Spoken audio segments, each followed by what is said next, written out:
news focused on national security, policy, politics, and selfless service. We do this by not only interviewing guests, but also sharing our own perspectives and asking you, the listener, to interact with us via texting us at 512-361-1178 or chatting with us during the show on the media outlets of your choice, like Facebook Live, Twitch, Periscope, or YouTube. You can also listen to the show live or anytime at iTunes, Spotify, iHeartRadio, or Spreaker. You can find the links to all the video or audio outlets at our website, stewandthenun.com.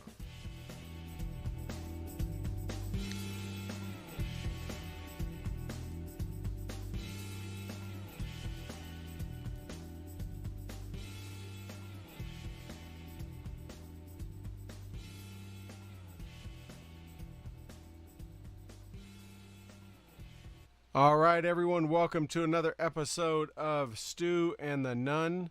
We are glad to be with you tonight. We are doing some new video stuff here, and I am just checking it, and it's working. Check this out. Toby, you're going to be so excited to hear about this. Hey, everyone. No long. Oh, we got so much stuff going on. Hey, you guys can see we got, I was going to hide him, but I didn't because he's just too pretty of a dude. You can't keep him down. You see, everyone, welcome. It is September 6th. You got me on one side, Toby on the other, and our brother from another mother, Mr. Tim Payne, riding in the middle. There he is, just like the bandit. We'll get to that later. 9 shirts sandwiching a grunt style. And, of course, we're brought to you by Enlisted 9. And now brought to you by Road Armor. Big news if you've been following us on Instagram, as well as the Facebook, as well as all our social media stuff. You'll know that we just committed to a year of sponsorship with Road Armor, roadarmor.com. Check them out. And, so not only are we brought to you by Enlisted 9, we're brought to you by Road Armor. Tim tonight is rocking a little grunt style because, if you didn't know that, he is a grunt style ambassador. And if you go to gruntstyle.com and you drop his name. You go to my website. You go to my website and you click on my link, and then you use so that'll take you to gruntstyle.com, but it's under my ambassador code, and then I'll get credit for that. Yeah. Is Tim videoing himself while we're on the show? No, that's baller status. Like, let me film me, you filming me, filming you. That's like one to him. That's one to him right there. Well, I'm trying to document this soldier's stories going to the Invictus Games. This is the last time I can go, so I might as well, maybe I can make something of it. So I'm just screwing around. Maybe you'll win for a change. I know, right? You gotta stop being a slacker and get the ball rolling, Yeah, maybe Prince Harry will congratulate you again. Yeah, that's the idea. Look at this. I got some cool flyers that I made up. Lessons learned, war, combat, injury, and then the recovery. And it's geared towards foreign embassies. So you got the whole recovery process and just a few pictures. And then so it's geared towards the coalition forces, so I can go to other nations and kind of just share the healing process. And it's pretty cool. It's fun. Tim doesn't mess around. We jump right into it, man. We don't even. So if you're just joining us as we start our show, we're talking with Staff Sergeant Tim Payne, T-Payne, and he is Invictus Games alumni. He's several things, but one of the best things he is, he's an ambassador to humanity. He's an ambassador for Christ, and he's a great guy. Multiple injuries, and returning. Is this his fourth show? Third or fourth show with us? I don't know, man. He's been on forever and a day. We better. I mean, we might as well just say co-host. Yeah. Tim Payne. We might even. But have anyway, way to crush it. There. See. Yeah. So hey, Couple things I want to get in before we get too far along with Tim. Cause we're gonna I hope everyone straps in. I hope you got something to drink. I hope you get turned off the TV. Don't watch the news. You've been watching all day. We'll give you the recap. We'll give you the high points. We have a great show for you tonight. Besides Tim, besides Enlist 9 Fight Company, and if you look over above Toby's head, that is the logo for Road Armor. Besides Road Armor and everything else, how do I have my video and Toby's video? I gotta fix that. Okay, that's crazy. We got, and we are still Bush League, even with all that. Anyways, so I'll have to fix that. With all that going on, you can text the show 512-361-1178. I want to hit all of our other high points too. I want to shout out to all of our media outlets. If you haven't stayed tuned with our with all of our tweets and posts we've had on, right? We are on. You're watching us on Facebook Live, or you're watching us on Periscope or Twitch, or the tube of you, as Toby likes to call it. You can also now, of course, listen to us on Spreaker, Spotify, iTunes, and now iHeartRadio. I mean, what? iHeartRadio? It's on your telephone, in your car? iHeartRadio. We are balling it. Let me tell you, there is yes, there's no way. I'm trying to figure out how to get rid of my stupid video that's in your video. I got to figure that out. All right, so just hopefully people don't see it. Ignore it. Anyways, yeah, so we're all over the place. You can tune in. You can listen live like you are, hopefully, or if you're listening after the fact, there's all those ways you can find us. You can find it all on our website, stewandthenun.com. And again, you can text us here at 512-361-1178. If you have any questions, if you're not on the Facebook chat, which we are doing pretty good on there right now, I see. I just want to hit all that kind of good stuff. And again, we're welcoming Tim, and you're welcoming us into your homes and your ears on this September 6th. I can't believe it's September. All the kids are back in school now, even up here in the Northeast. Everyone's back in school. Where did the summer go? But we are back. So hopefully the curtain climbers are doing homework right now. You can focus on the show. And we thank you all for being with us. So I'd like to welcome you all back to school, since, if you're in the South, we've been in school for a minute. I got, both our daughters have been getting after it in school for a couple of weeks now. I feel like they've been in school almost a month, even though that's not factually accurate. It feels like it. But yeah, congratulations on your first day of school, people. Those of us in the South that are concerned about education, we've been getting after it, because we got to prepare for them snow days. I don't know, up north, you guys don't know what that's all about. But in the South, we've been getting after it at school for a minute. But big shout out, to both of the girls. Eli, has been just slaying it as a varsity volleyball player. And Scarlett is just getting after it in school. She's just a member of the Smarty Pants Club. And we're big fans. But first and foremost, before we get going with Tim, lots of stuff has happened in the past week. Things have been tumultuous. Oh, that's a $5 word from the Canuck. Like it's been it's been it's been interesting within the veteran community, because if perhaps you've been in a cave, or you don't watch ESPN or any major news network, Nike came out with their 30th anniversary for the Just Do It campaign. And I know Tim's going to weigh in on this once he gets his cameras and everything else worked out, but I want to open the conversation with, first and foremost, I think Nike has missed something very important here. The first thing that they've missed is the person that said "just do it" was an African-American figure skater in the Olympics before her last performance. Got out there, she was behind the 8 ball. Things weren't going well for her within those Olympics. The cameras, and this is like when the entire world focused in, everyone watching her live, all the cameras zoomed in on her, and she's standing out center ice, a figure skater, an African-American figure skater, And she said to herself at the start of her routine, just do it. And she was like telling herself, amping herself up, pumping herself up to get after it. She went out. She was an underdog. She was not sitting well in the standings. She got after it on a routine, and she ended up medaling. It's one of the greatest stories in North American Olympic history. Yeah, she mouthed words. that was right up there with "Let's Roll." I mean, it was just it was off the cuff thing that just. Yeah. I think back in the day we didn't call it that, but it went viral. We didn't have that term right. though. Absolutely. Nike bootstraps this, and like they put the "just do it" to the swoosh, kind of robbed this young woman of I bet her she didn't get $1, which she didn't get $1.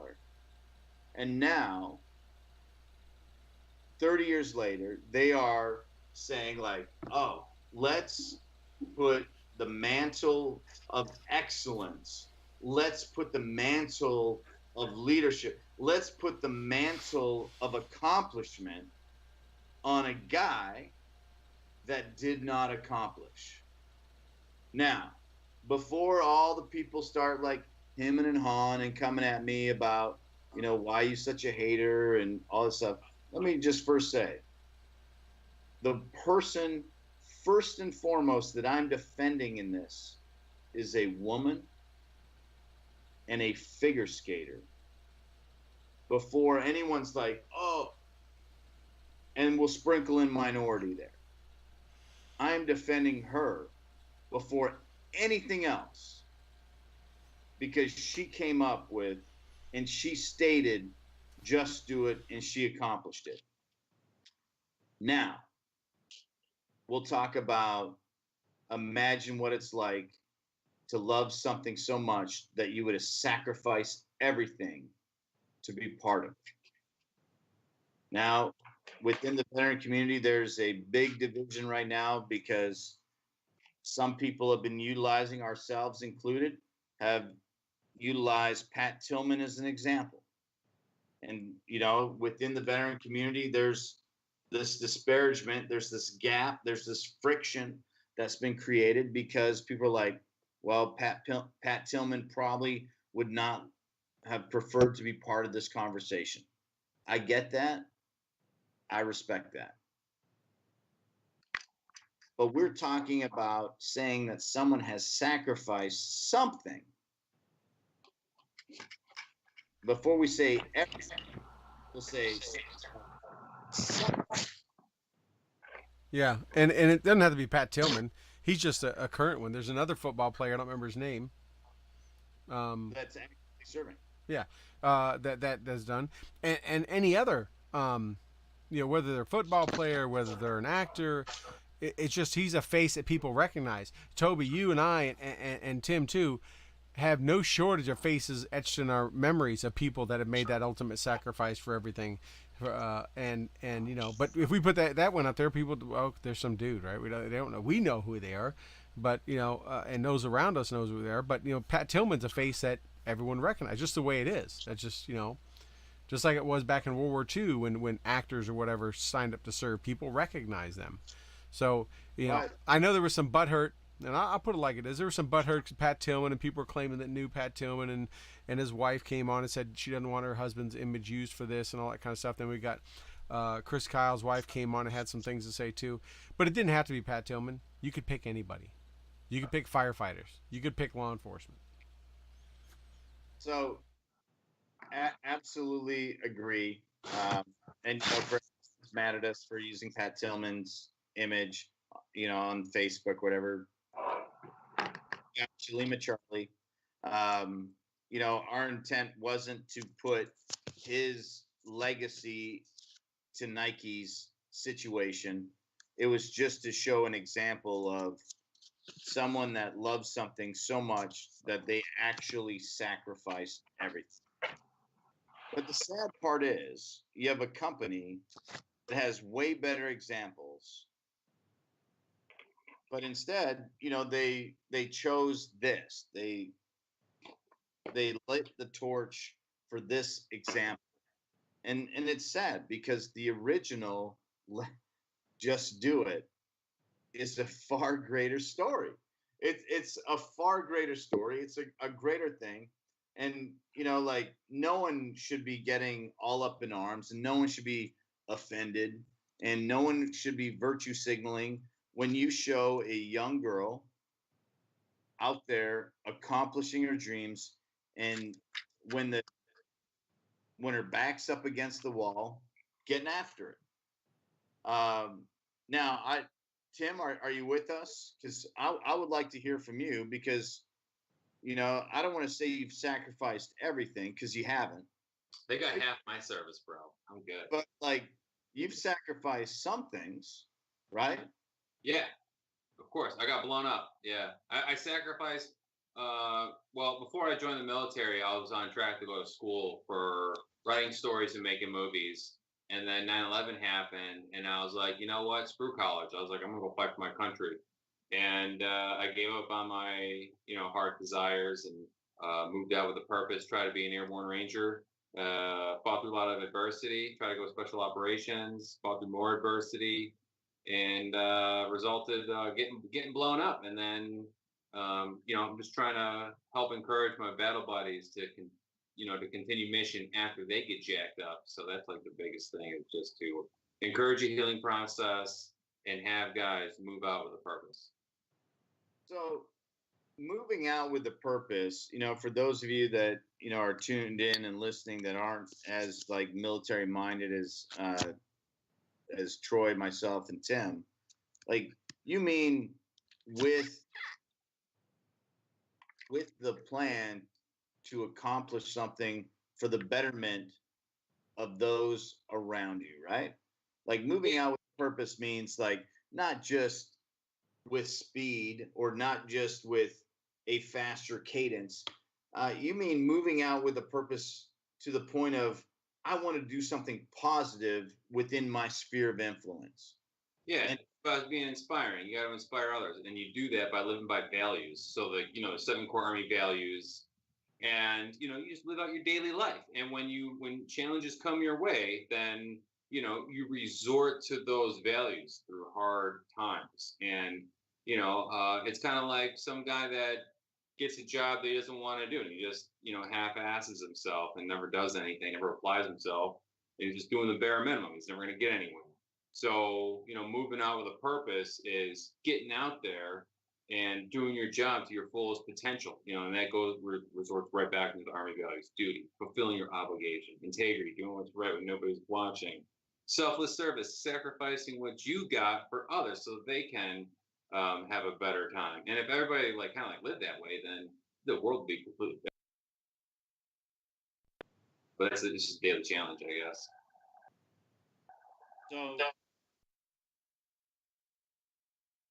So we go through a bunch of territory that we've already gone through. Yeah. Quick, summation for anyone that hasn't, watched or listened to our previous episodes with Tim. Tim was a non-commissioned officer in the Army, infantry guy, just like Troy and I. The only difference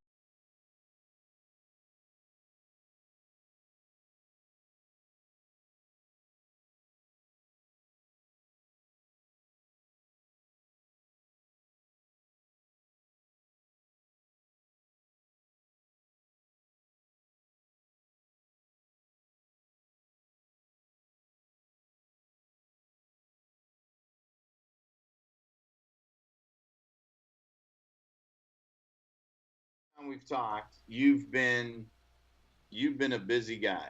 So you're always a busy guy. I believe we have the picture of you in your van up right now, and you drive everywhere. You are the epitome of fully capable. If someone calls you disabled or handicapped, you're gonna take one or two of those rings and you're gonna put them through the back of their skull, right? Not even. I'll be like, yo, man. I was like, yo, check out this book. I was like, I wrote this book. Here, I want you to have it. Here, read this. That's pretty much what I'll do. Or I've been doing this. I've been handing these out lately, the little Hmm. brochures for just to kind of network so I can get more speaking. I'm doing some speaking, a lot of speaking this month, so this month's pretty sweet. We actually got a comedy show. I'm competing, or not competing, but I'm performing in a comedy show. The Butner Freedom Fest is from the Chosen Foundation. We are making things happen, and it is going to be fantastic. Tim, let's rewind a little bit, and let's remind everyone that's just tuning in, that hasn't seen previous episodes with you. Uh, the Squad Leaders Guidebook. Talk to us about the book. Sure. Okay. Well, um, I've been doing a lot of speaking, and people have been telling me like, "Oh, I want to write a book. I want to tell a story. I don't know how to do it right." So what I was doing is I was like pulling out my stuff before the show, and this was like the first thing that I came up with. This is my first. Yeah, and basically what it is just fighting in close combat, getting blown up, and then what I had to go through as far as recovering.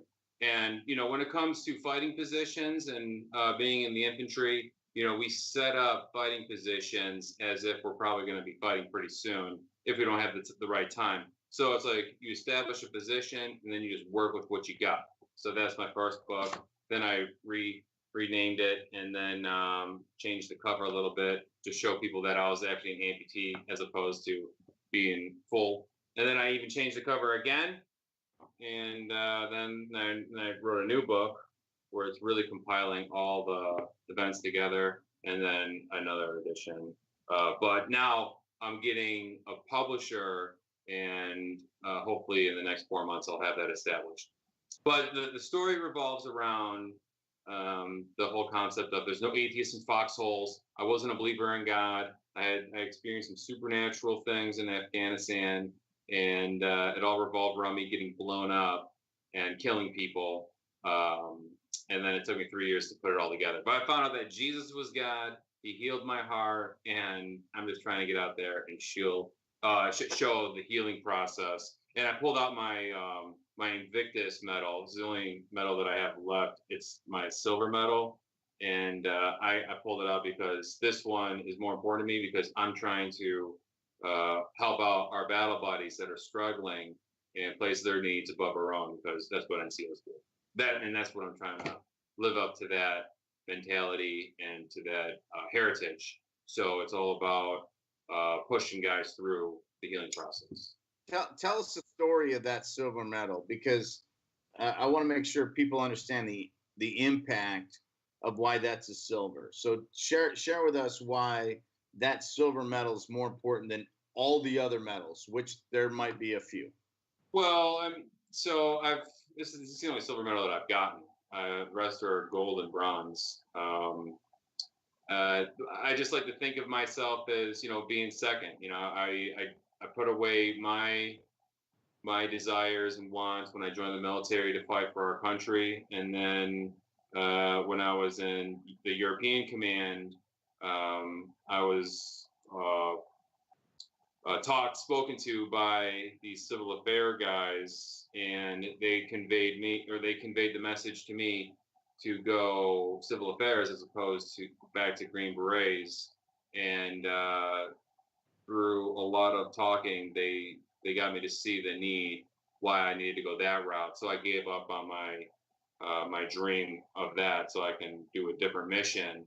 And then I deployed and got blown up, and I just see myself being placed in a different war where there's a new need, and it was all about continuing to serve, because after I got injured, I was like I didn't feel like I had any other purpose, and so now if I place others before my own, then I'll always have something to fight for, as opposed to dwelling on self pity and sorrow and all that other crazy stuff.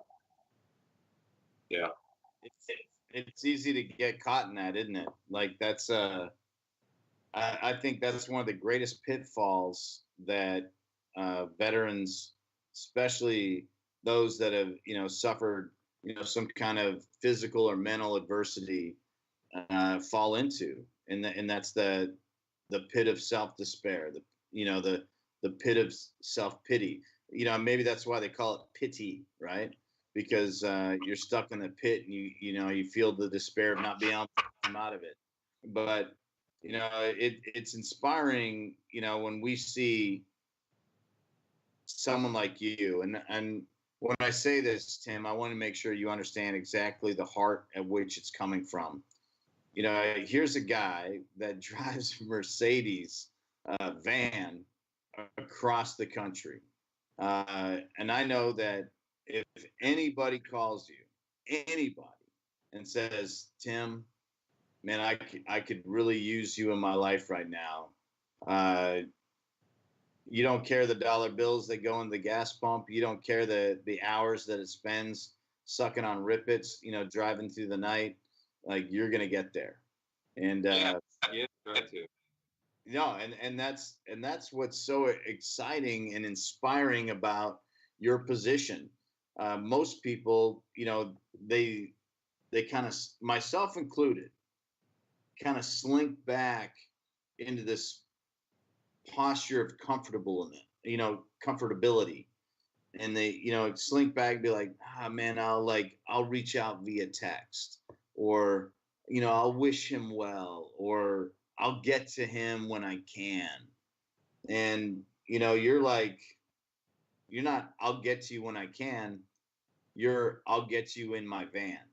And that's a lot different.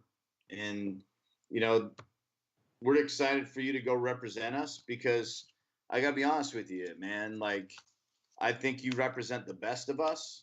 And all right, I represent the half of us.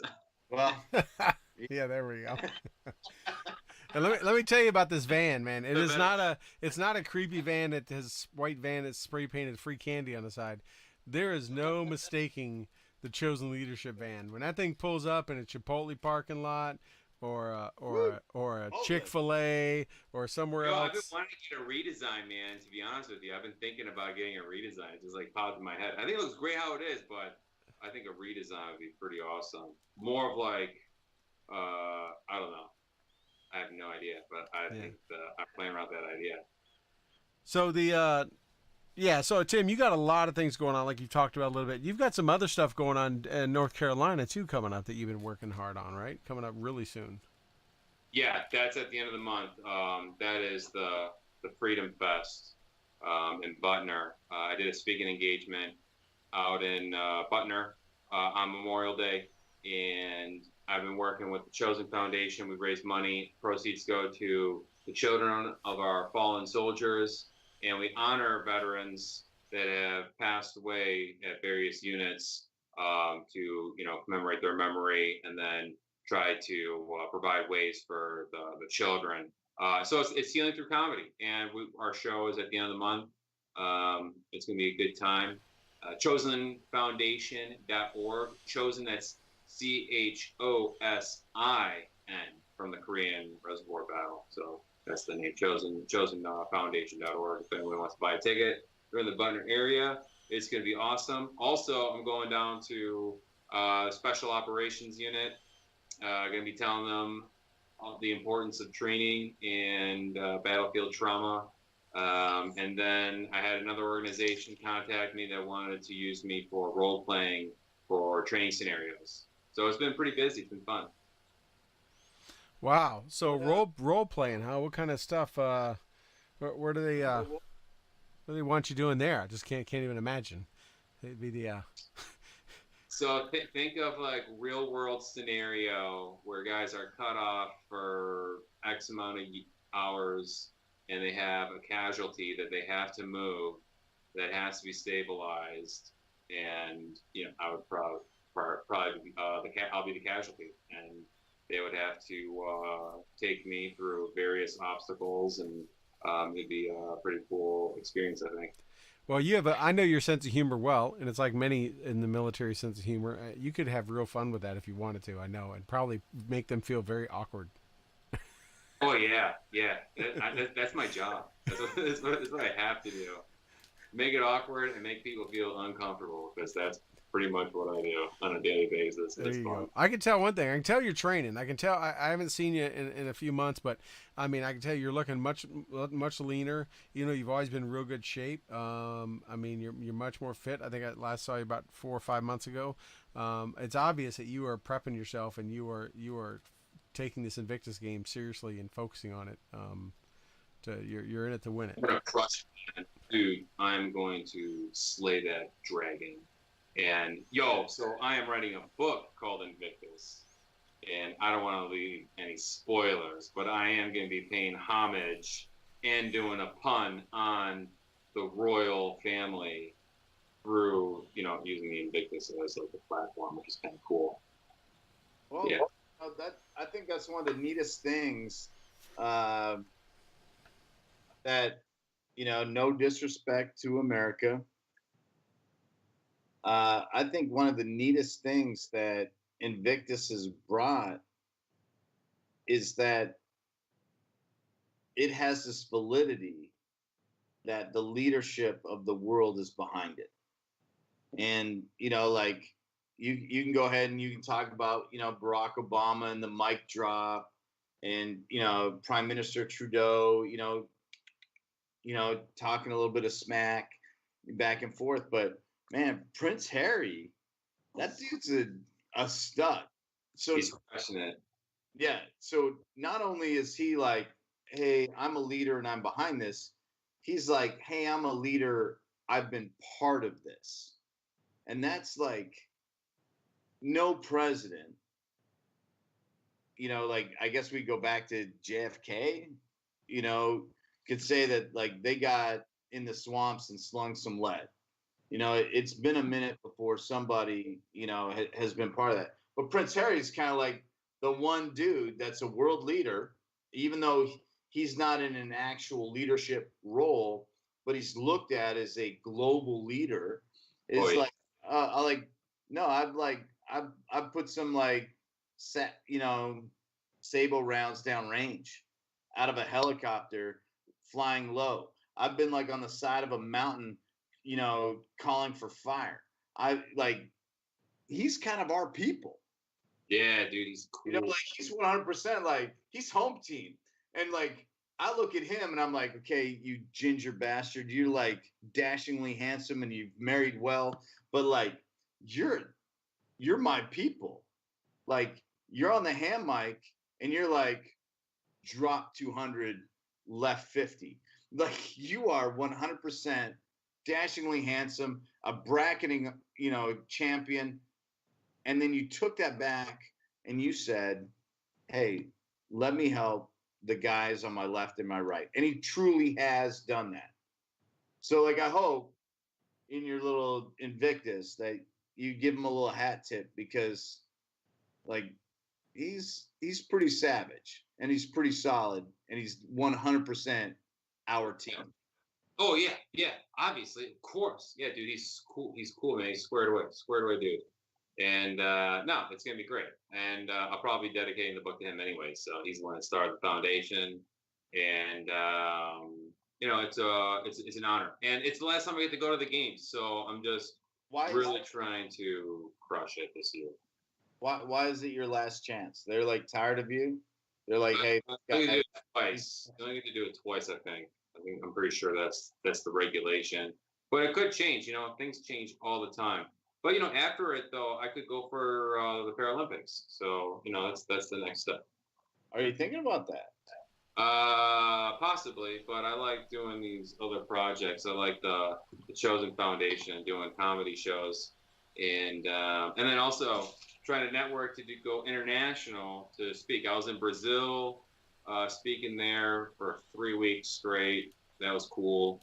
And then I just came back from the Dominican Republic. So I've just been networking with embassies, trying to gain more contacts and get out there and encourage the healing process. So 2 things. One, it sounds like you're flying a lot more. Yeah, just yeah. And 2, is there any comedy material that is not part of this competition and part of the show that you want to throw down on us, man. Like, I know you're a funny guy, and everyone always looks at you as like, Tim, the serious guy. Here's Payne. Here's the guy that's like, you're out there doing hard work. You're like saving souls and doing good stuff. But like, man, why don't you throw like a little comedy at us, since I know you have it in you? Oh, man, now you put me on the spot. I'm like totally unprepared. It's not something you're gonna use in your competition. Oh man, I'm not funny. I'm really not that funny. Dude, you can't do that to me. Well, I can only give you. I can give you everything that I got, but I only give you half of what I have. Okay, come on. How's that? That's all I got. I'm not doing. I can't. That's it. He's giving you half. You didn't get the joke in that. I got the joke in that. I got it. He was like, half. Look, Tim's got so much. I gotta say, Tim's got so much going on. Every time you talk, I want to let you know. Every time you talk, you got so much going on. This is the music. You have a soundtrack, a background soundtrack. I hear every time you talk, and this is it. That's what I hear. It's I Believe I Can Fly. That's all I hear, because Tim's got so much happening. I'm writing a book. I'm doing a documentary. I'm putting on a comedy show. I'm going to Australia doing Victus Games. I'm gonna win it. And I got this, and I got that. That's it, man. I Believe I Can Fly. That's you, dude. That's your song. I'm going to put that as your ringtone every time you call me. I think that's not complimentary. Green screen, just wait till I start learning how to use that chroma key. I'm going to learn. I got all these cameras. I got all this, like, equipment that I'm taking with me. Hang on a second. No, I can't turn that. But I can do this, though. I can check that later. Oh, yeah, there it is. There's the light that you can't see in the other camera equipment, but I'll cut it into it later on. So I've been doing a whole lot of editing, learning how to piece things together, taking so many notes, working with a publicist, trying to do all this Vistaprint stuff, and just, crush it, man. You only got one life to live, and then we're judged by Jesus, so I might as well just do it right. Hey, Hey, before, I want to give a shout out to Article 15. Our Article 15, the clothing company, because they gave me this rifle. It's pretty awesome. It's like this AR-15. It's got the Article 15, like. That's nothing to. That's a good shout out. That's well deserved, I guess. Yeah. I haven't pulled it out in a long time. But I was pulling some stuff out of the safe today, and I was like, this is cool. I need to shoot it. And it's got this really cool scope on it. It goes from 4 to 1 power, like, with a flip of a switch. It's pretty awesome. Yeah, we need a road armor. We need a road armor AR-15. Just saying. That's What? Road Armor, our new show sponsor. We need Road Armor. If you're listening, not just supporting. Yeah. We could. I bet you it comes with a badass undergun light. I want to use this thing for a longer range shooting. It's got a longer barrel, so I just want to get one of those bipods and just do some long shooting. So, what do you bipod? Just gonna lay on the ground and just shoot that way? Yeah. I mean, just keep it simple. I'm not really going to be maneuvering. I kind of came to terms that I'm just a firing platform. I'm not maneuvering on nothing. I might as well just have a machine gun and just belt fed and just hold on. I see maybe a nice little tripod mount being made for the chair there that you could just swing around, almost like that. He had that arm for the saw when you're up in the gun. You had your 240 or 50, and you had that saw arm that swung around the hatch. For anyone that may have had it, you could have that just swing it around, and you could be the support by fire element. That's you. You can support. They have what's that? The Segway. They have a sitting Segway, and you can outfit that thing, and so you could like lean into where you're trying to go, and so you could really adjust fire and not have to do anything. You could focus on shooting and using your body motion to steer your body. That sounds like a new project for the Independence Fund.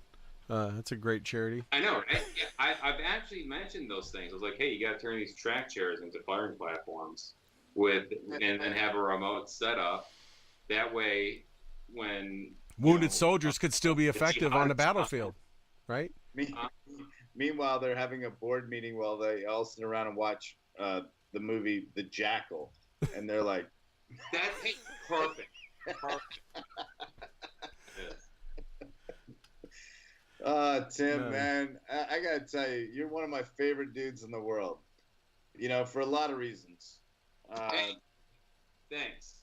But one of them is, you know, all these different things that you do for yourself, all these different things you do for other people. You have like tapped into some of the things that are nearest and dearest to my heart. A couple of years ago, I came at you, I think 2 years ago, and I was like, "Hey, man, like, Veteran Outdoors has a spot," and you recommended, you know, a young man, Cody, you know, and you were like, "Hey, I know this guy that you know could really benefit." You know, we took him down to Cabo San Lucas on a amazing marlin fishing adventure, and he caught an amazing marlin. I think he caught two marlins, but one was like spectacular. Oh, Cody Stanton. Cody. Absolutely, Cody Stanton, and Nice. you know, like, you know, you're always looking out for your brothers, and you know, you got roped in with, you know, one of the dearest programs to the show. You know, Chad and I were talking, not well, last night, as a matter of fact, but you know, you've got roped into Mighty Oaks, and you're out there like, you know, you went out to California and you participate in the Mighty Oaks program. And you know, we've had Chad from Mighty Oaks, the Chad Robichaux, the founder of Mighty Oaks, on here. Jeremy Stallnicker. Oh yeah, he's cool. Yeah, they're all cool dudes. Dude, if you ever want to listen to a man preach, whew, Stallnicker, man, that dude comes with the thunder. But no, like, you're always looking for opportunities to do things for others. Now, Yeah, you just secret motive though. My secret motive is to spread the gospel of Jesus. So like hey, when I'm out there doing it, I'm just like, yo man, you gotta repent to Jesus all the time. dude, sometimes That's you gotta. what, you know. Sometimes you know what Saint Francis Assisi. You know, he said, "Go out and do good things. You know, and spread the gospel, but only use your words if you must." Right? The this film project that you got going on. Let's talk about that real fast, because you know, you've alluded that you're doing this stuff, but you're doing this not to spotlight yourself. You're doing this to spotlight others. And dude, I gotta tell you, this is one of the things that I love the most. I have a company that its sole purpose is this, and so you know, this is like a weak spot in my heart, because I'm like, man, positive military veteran stories are what's up. Like, society can benefit from the positive stories of the guys and gals that have served this great nation, because there's so many good lessons there. Not, you know, everyone that comes out of the military thinks they're a leadership expert. Not just that, just like, hey, this is how I faced adversity. This is how I dealt with it. This is what I witnessed. And this is the value of this moment. You know, this is the monarch butterfly story. And it sounds like that's what you're doing with all this film stuff. And man, we want to give you a few seconds to kind of talk about that. Okay, well, dude, so you know, I'm learning how to tell my story, right? And then I'm doing my documentary, but I'm doing it through the Invictus game. So I'm going to be telling people stories, but I'm going to tell my story through it also. Like recap 2016 and then go into this one. And you know, I'm really trying to learn the whole process of movie production. And I got some friends that are producers, really cool people. I really haven't asked them, but if I do, I'm sure they would allow me to be an intern at their company for X amount of months, just so I can grasp the concept. Because I'm a go-getter. I can't sit there in class. No, can't do it. You give me an objective, and I'm going to go take that objective. So if I'm looking at planning all these like film projects and having a solid like operation order, and then I can go chase down the funding and then I can produce these films and have a solid team, and just kind of like going after my goals before I joined the military. But it's kind of cool because the way I see it is like I joined the military, I learned the Army values. It was a great way, a great foundation to push forward. Then boohoo, tragedy happens. I get blown up, get broken down again, just like in basic training, but find Christ, and Christ healed me, got renewed, but in spirit, he healed my heart. And now it's like, all right, now that I'm fortified with values and I got the Holy Spirit from Christ, I was like, now I have a concept of how I can build these stories the right way to tell them. So it's like having a foundation and just build off of that. So it's a slow process. I mean, I had this is like the first flyer that I made, like the trifold, and it's like the other side was like the original cover, but now it's like now I got this one, so it looks way more professional and improved. So as time goes on, you get better, and it's just that fighting position, man. You start off digging a foxhole, you got time, you fortify it, you get some overhead cover, and then and then you got all the covers marked, and then you got your range card. You build your range card, get your sectors of fire, and obstacles, dead space, cleared out, all that good stuff. So I'm just looking at all this as a military operation, and I got to hit these objectives, and I'm doing the backwards, the airborne timeline, the backwards plan, everything. Yeah. Hey, I tell you, Toby, you kind of hit on something that is, near and dear to your heart, and that's him making these film, this documentary highlighting good stories of other soldiers. One thing that really inspires me about Tim, and he and I have had the lucky times to spend a lot of hours together and talking, but, Tim is an inspiration to me all the time, and when I'm with him and when I'm not, especially when I'm not, because when I meet people, or when people meet Tim for the first time, and Toby, I think you probably have the same reaction, and people do, they just, they kind of see him, there he is, double amputee, and, kind of, and Tim, I know you've seen it, people kind of look at you, and they kind of get that whole, I'm sorry, and, kind of sympathy thing, and you're the first one to look at him with a big smile on your face. You're like, hey, what's up? Cool. Yeah, it happens. I love it. It gives me a voice, that so on and so forth. And you turn people around, because I've met so many people with you at my church, out and about, where I see them coming up to you, and you can see it just kind of overtake them, where they're feeling somber and sad. And then you're just like the most jovial, happy person. You're like, don't worry about me. I'm good. Look, I got this cool van, all this kind of stuff.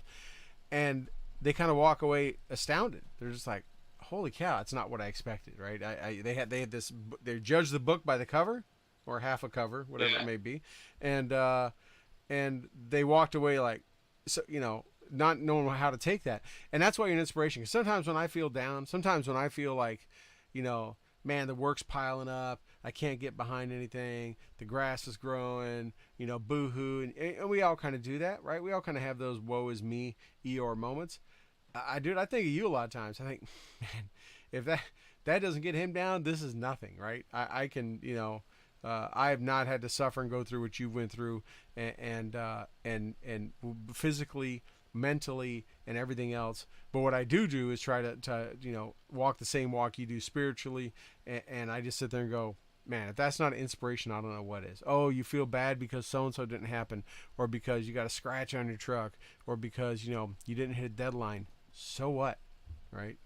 I hope people see you that way. I've been fortunate to spend a lot of time with you, but I hope other people take that away too. We all have our moments. We all have our ups and downs, but I definitely focused on the good things. But yeah, I'm definitely interested in sharing other people's stories. Like, I'm trying to do a good job on mine, and then really share the stories of units of guys that got never made it home, and just do it the right way. I've been inspired by the movie We Were Soldiers. The movie guy that I know, he's the one that built the sets and did a lot. He did everything. He did all of it. Apart from Mel Gibson and Randall Wallace, but he's really been pointing me in the right direction. I'm trying to make things happen, and just keep on pushing forward, dude. That's what it's all about. It's all about never quitting. It's airborne soldiers back in World War II. They jumped in behind enemy lines even before the Allies stormed the beaches, and they were cut off. They were unarmed, A lot of them died, and getting blown up and being displaced physically in the world. It's kind of like, all right, well, the paratroopers got through all that stuff, and even though I survived and got like disfigured and all these things happen, it's like, well, I can put myself in the mentality of the paratroopers, and I can just focus on the objective that needs to be taken, and let that be the most dominant force in my mind. Because, well, I know that Jesus is God, so I mean that's the most important thing. But living that paratrooper mentality is like super important. Absolutely. Hey, we got one question. I got something when you talk about paratroopers. I'm going to come back to that because I want to something I want to get your opinion on.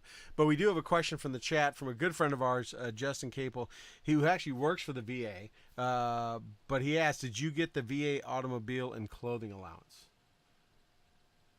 I think I need to redo my paperwork. I think it's like an annual thing you got to do. You got to fill it out. I've done that's an annual thing, but I've definitely got my housing allowance and I've gotten my auto vehicle. But the whole clothing thing is, I know you got to fill it out like I think once a quarter or once every year. I'm not sure, whatever he says.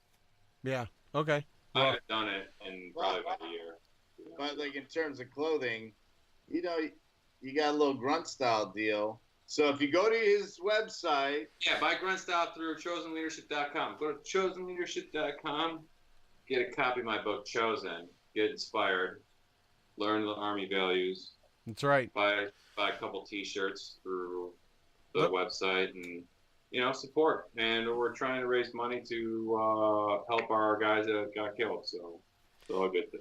yeah, let me ask you. I'm gonna ask you something else. There's another current topic. We started the show talking a little bit about the Nike Kaepernick thing, but something that's kind of a little bit near and dear to all of our hearts. It deals with the infantry. And I'll just say I talked about a little bit this in the last couple of days, but it hit the news yesterday. But I can't say I'm surprised. I knew it was going to happen. I am very disappointed. It was a first sergeant or an acting first sergeant, as a senior NCO that did it. But an 82nd Airborne, I think it's 505, acting first sergeant, but he's first sergeant first class, serving in the role. Messed around and had an affair with one of the first. Had to be one of the first, right? 'Cause there's a lot out there. Female infantry privates, right? Already had a relationship. Already happened. They haven't even got to the field yet. I'm assuming they haven't even deployed. It's in garrison. Like it's hot, horny bastard. Yeah, it's. I think that's what they called him, right? That was his nickname, First Sergeant Horny Bastard. Yeah. So just your opinion. I mean, it's such a shame. It's like, okay, the 82nd, and it's a senior NCO. And it's just like, probably, I'm assuming it's an infantry guy. It could have been a combo platoon sergeant. It could have been something else, but I'm assuming an infantry guy. But, I mean, your thoughts? Women shouldn't be in combat roles. That's you got guys that are hard chargers. They want to move. They want to do more physical labor. And they don't want to think. They want to just move on instincts and then go crush bad guys. They train hard, they fight hard, they live hard, and they party hard. And then you throw a bunch of women in there into the mix, then it's going to be a whole other animal. But it's wrong for what he did. Everyone should be living according to the Army values. That's like, hey, I just watched the movie Deadpool. Think about what Colossus would say. That's what I'm saying. Think about what Colossus. That's what Colossus would say. Wow, I did not expect the Deadpool reference to come in on that story. But when I think about it, the guy screwed up, and they're gonna crucify him. It's just when that happened. No, I think this is an interesting thing because, and I've gone on. I see both sides of this, and Troy and I have gone back and forth on this subject a little bit. Because in my opinion, it's the same as don't ask, don't tell. The thing that really is important is whether or not you can go to your point of domination when you go through the door. Whether you, when you're advancing your way to the limit of advance or LOA, you stay, you clear that spot, right? So as an infantry person, that's what's crucial.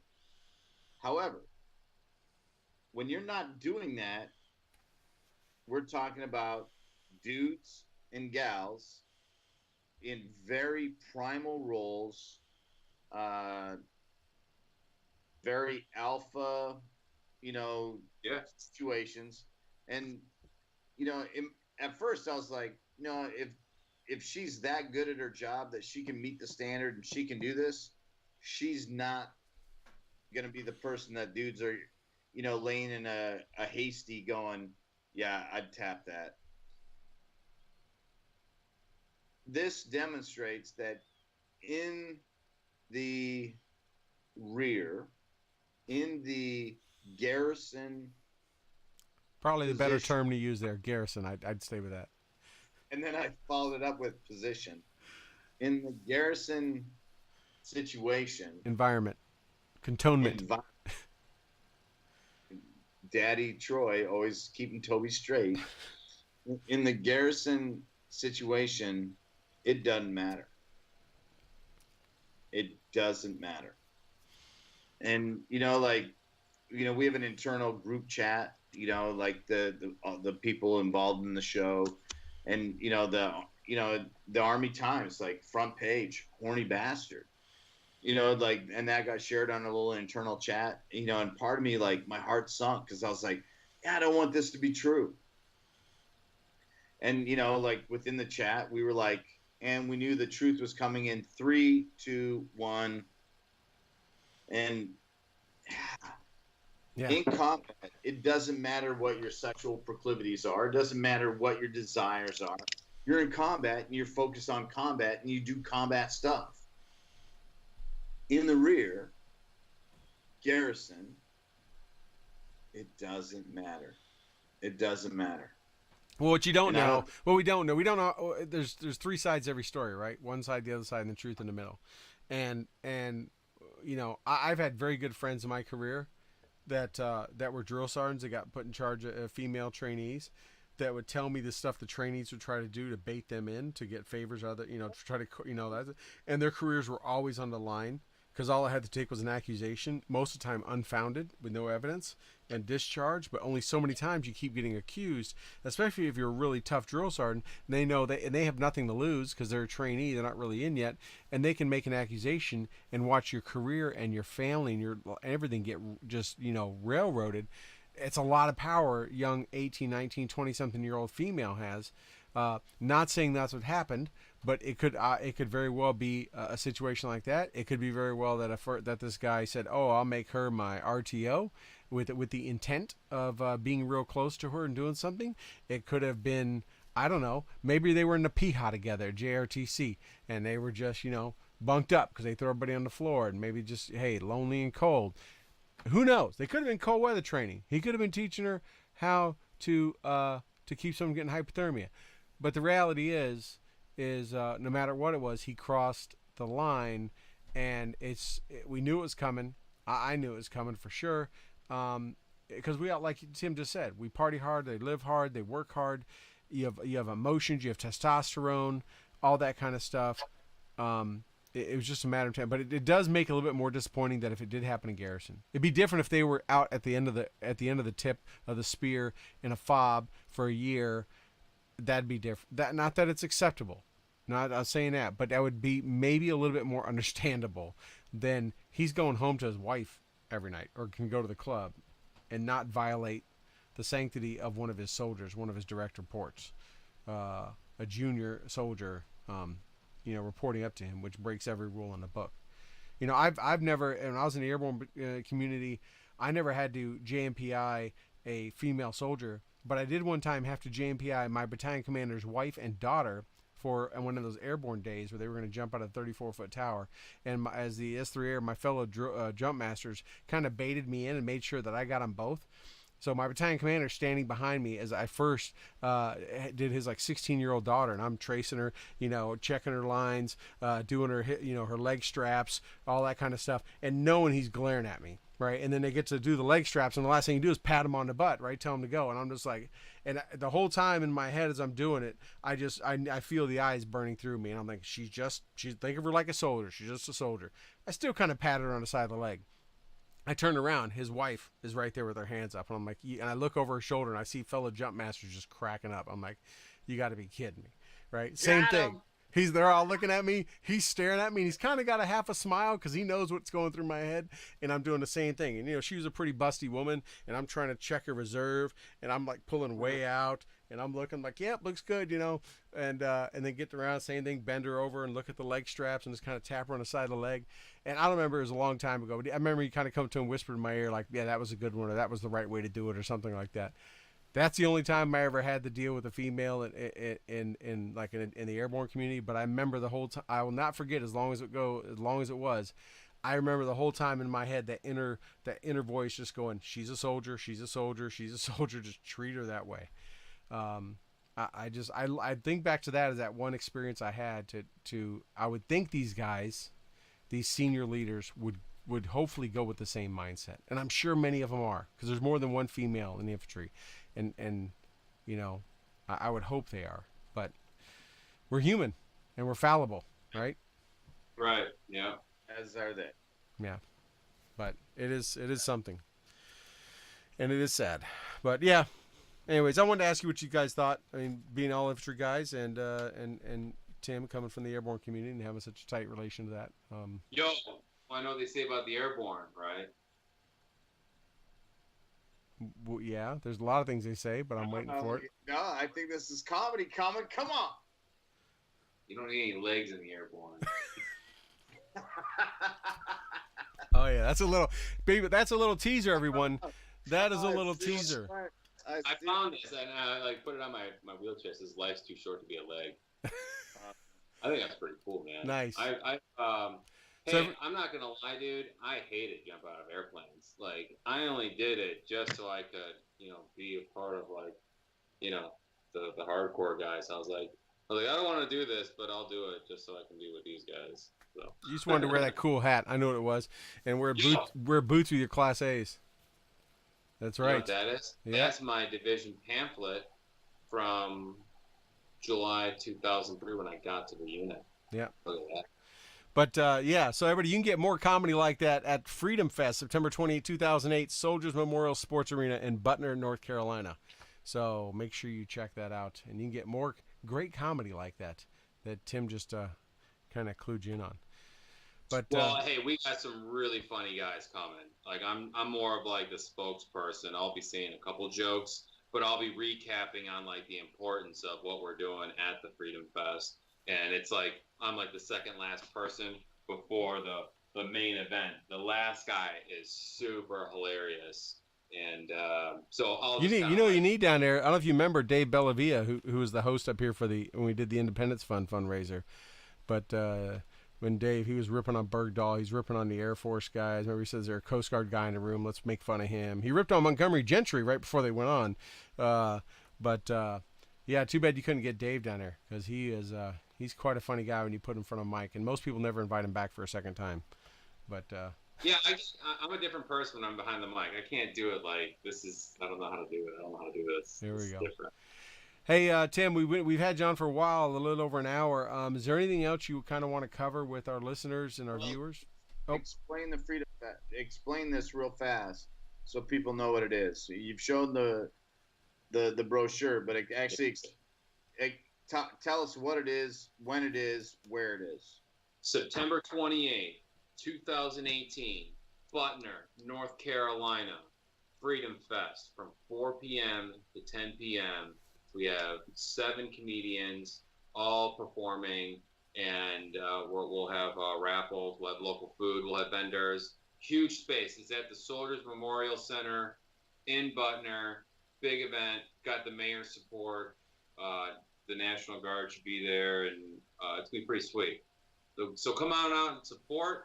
And other last thing is, doing the Invictus Games. to talk about the community effects of the war, and then what really inspires soldiers to give them that spirit to push forward no matter what happens. Awesome. Okay. Is that it? Anything else for me, Tim? I think you covered it. You covered a lot. No, hey, God bless you guys. ChosenLeadership.com. Love what you do. Thank you for having me on the show. I really appreciate it. You guys rock. And I want to do an interview with you guys at some point because, for the Invictus documentary, I want to have the community of Western New York being the focal point. Other soldiers that served to kind of get their stories and just have a contrast of transition. Nice, awesome, yeah. Well, sounds good. I don't know if I can find my way down to North Carolina in the end of the month. I was just down that way not too long ago. Not North Carolina, but nearby. But if I can, I will definitely let you know, brother, because that would sound like a great time. Toby, you got anything else? I do not. All right. Tim, I gotta tell you, bud. Proud of you. Everything you got going on. You always seem to sprinkle time in for other things, and man, I don't know how you do it, but keep driving the van because you can, and keep doing for others. I'm trying to think of the general's name that was the head of the Salvation Army, and his last communication with the leadership of the Salvation Army before he passed was one word. And it's the one word that's on his tombstone, and it's others. And I believe that you're that guy. And you're always looking for others, not for yourself. We'll always help you out. We'll always support you. And God bless you, brother, man. Like, you're T-Pain, man. T-Pain. Hey man, if it wasn't for you guys and the community and the people and listeners, then I would have no other purpose. So thanks for all the support, and it gives me something to push forward to and to fight for. And it's an honor, and it just I'm going to keep on fighting this fight no matter what. Awesome. All right, guys. Well, everyone, thank you so much for joining us tonight here on September 6th. Thank you for listening and watching Stu and the Nun. I also want to thank, of course, thank our sponsors, Enlist 9 Fight Company, Road Armor, Warrior Media Solutions, BooHammer.com, and recognize some of our favorite nonprofit charities doing great things for those who served our country and of ours. Veterans Outdoors, Mighty Oaks Warrior Foundation, Pinups for Vets, Hero Labradors, Lauren F. Bruner, USS Arizona Memorial Foundation. So learn more about those nonprofits, how you can donate to their awesome causes, all that stuff. Check us out. Check it out on our webpage, stewandthenun.com. Yep. And not to forget, on September 9th, 12 through 8 p.m. In Waco, Texas, the Backyard Street Party at the Backyard. VA counselors will be there. Longtime listener, friend of the show, special guest co-host of the show, Justin Capel will be out there. But go out there, listen to 7 bands, 2 stages, get some food, get a good time. Backyard in Waco, Texas. If you're in Central Texas, want to make sure that we got that out there. Justin's, worked diligently to put some resources in front of some guys out there, and make sure you follow us on the Facebook. Like the page, subscribe to the podcast. And now we're on iHeartRadio. That's, dude, you said, yeah, Toby, you almost sounded like the dude from like the fights, like the announcer, the big mic there. Yeah. But anyways, all right, everybody. Well, thank you so much. Tim, thank you for joining us and giving us an hour plus. Stay in touch, brother. We always love having you on. You always got so much going on. We look forward to following you on your website and everything else and all the socials as you make this trek and stay involved with everything you're doing. Especially, we'll be rooting for you in the Invictus Games the whole way. We're gonna see you come back with a chest full of gold there. But may the force be with you guys too. Oh, shoot! I got the Yoda action going on. That's a backpack too. Oh my lord! All right, okay, everybody. You guys have a good night. And everyone have a good one. And if you notice, I played a new intro. I got a new outro too. So everybody have a good night. All right, later. We would like to thank those who make this show possible and allow us to bring it to you. Our show sponsors: Enlisted Nine Fight Company, Road Armor, Warrior Media Solutions, and WhoHammer.com.